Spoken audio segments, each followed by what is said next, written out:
በደሴ አጠቃላይ ስፔሻላይዝድ ሆስፒታል ተገኝተናል። ተገልጋዮች ባጋሩን ሐሳብም ከዚህ በፊት ከነበረው አሰራር በዘመነ መልኩ አሁን ላይ ለውጥ እንዳለ ካዩት ተነስተው ይናገራሉ። እኔ በጣም ደስ የሚል በጣም ለውጥ አለው። ከምንም በላይ እኛ ከበፊቱ የምናየው እኛ ኗሪ ነን። በፊት እንደዚህ አልነበረም። ንጽህናው ምን አሁን በቃ ምንም የሚጠየቅ ነገር የለውም። ደስ የሚል ነገር ነው እና እኛ ለልጆቻችንም እንክብካቤያቸው ሕክምናውም ታታሪዎች ናቸው። በደንብ እየሰሩ ነው። ጎበዞች ናቸው። ዶክተሮቹ የሚገባሉ ጧት ማታ። ነርሶቹም በቃ ተከታትለው ነው አጥበው ምን ብለው በቃ አባብለው ልጆችን በደንብ በቃ እኔ ስነ ምግባራቸው እንዲህ ነው ብዬ ማለት አልችልም። በጣም ጎበዞች ናቸው።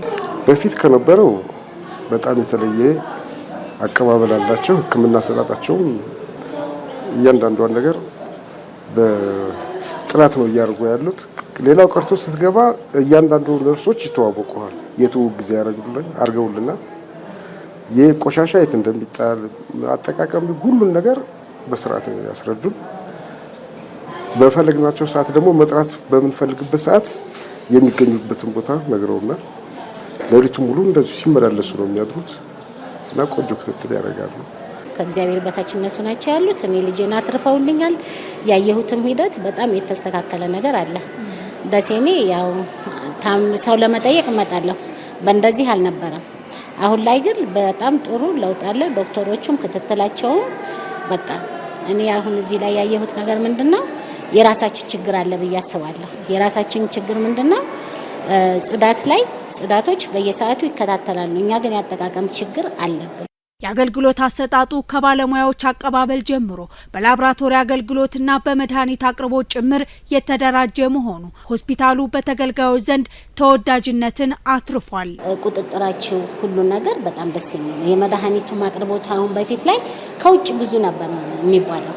አሁን ላይ ግን እኔ እግዚአብሔር የተመሰገነ ይሁን ጥሩ ናቸው። በተለይ እነዚህ ትልልቅ ዶክተሮችም የሚባሉት እነዚህኞቹን አብረው በየቀኑ ማታም ጧትም ነው ቼክ የሚያደርጉት ማለት ነው። እንደፈለክ የምትፈልገውን ነገር እንደ ልብህ ማግኘት ቀላል አይደለም። ቢያንስ ገባ በየትኛውም ቦታ አሁን አንድ ፋርማሲ ቢሆን እዚህ ውስጥ ያለው አሁን የሁላ ታካሚ እንግዲህ እንደምታየው ነው። ታካሚ ብዙ ታካሚ አለ። በየትኛውም ዘርፍ ያለ መድኃኒት እንደ ልቡ በየትኛውም በኩል ስርጭቱ በ4 በ5 ስርጭቱ ማግኘቱ ቀላል ነገር አይደለም። እንደውም አሁን ከውጭ የምገዛው ራሱ መድኃኒት እኔ አሁን ከውጭ አልገዛውም። በደሴ አጠቃላይ ስፔሻላይዝድ ሆስፒታል ከዚህ በፊት የነበረው የአሰራር ችግር ተፈቶ አሁን ላይ በሕክምናው ዘርፍ የሚያስፈልጉ የአገልግሎት ደረጃዎችን አሟልቶ እየሰራም ይገኛል። የደሴ ሆስፒታል እንግዲህ ድሮ የግል ሆስፒታሎች ጋር ነበር ሰው ታሞና ታክሞ ይድናል ብለን እናስበው። ግን በአጋጣሚ አያቴ ታሞ ገብቼ ሳየው ሁሉ ነገር የተስተካከለ፣ ሁሉ ነገር የተሟላ፣ ውሃ መብራት የማይቋረጥበት ድሮ ላይ የነበሩ ችግሮች የተቀረፈበት ሁሉ ነገር እኔ በጣም ጥሩና የተሻለውን አግኝቻለሁ። መጥቶ አይቶ ማረጋገጥንና ጥቅሙን ማለት አይተህ ነው አይደለም እዚህ መተህ ልትረዳ የምትችለው። አገልግሎቱን መጥተው ቢያዩት ምናልባት ከድሮ መረጃ እንደውም እርግጠኛ ነኝ አሁን የድሮውን መረጃ የሚሰጥ ይኖራልን ብዬ አላስብም እንደውም አሁን።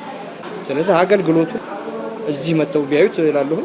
አገልግሎቱን ለማሻሻል የሆስፒታሉ አስተዳደር የጥራት መለኪያዎችን መሰረት በማድረግም በየጊዜው የሚያደርገው ቁጥጥር ለውጤት አብቅቶታል። በየክፍሉ ምን ችግሮች አሉብን የሚሉት ነው የለየናቸው። ስለዚህ እነዚህ ችግሮች ምንድነው? ለምሳሌ ኢመርጀንሲ ላይ በተቋሙ ምን ችግር አለበት፣ ተኝተው ሕክምና ላይ ምን ችግር አለበት የሚሉት ነገሮች ከለየም በኋላ መለኪያ ነው ያዘጋጀናል። ስለዚህ እነዚህ መለኪያዎችን መሰረት አድርገን ክፍሎቹን እንለካለን።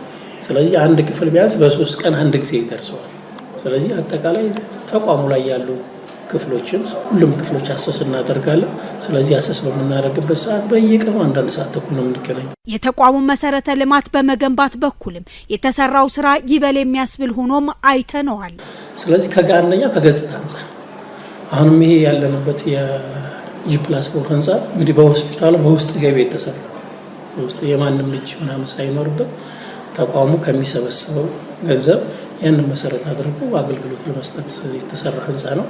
እንደዚሁ በተጨማሪ እዚህ ህንፃ ላይ አሁን ምሳሌ ብናይ የኢሜጂንግ ላብራቶሪ ክፍሎች አሉ። በሆስፒታሉ ለሕክምናው የሚረዱ ግብአቶች መሟላታቸውና በሰው ኃይልም የተደራጀ መሆኑ ደግሞ ለተገልጋዮች ምቾትን የፈጠረ በተቋሙም ለውጥን ያመጣ ሆኖ አግኝተነዋል።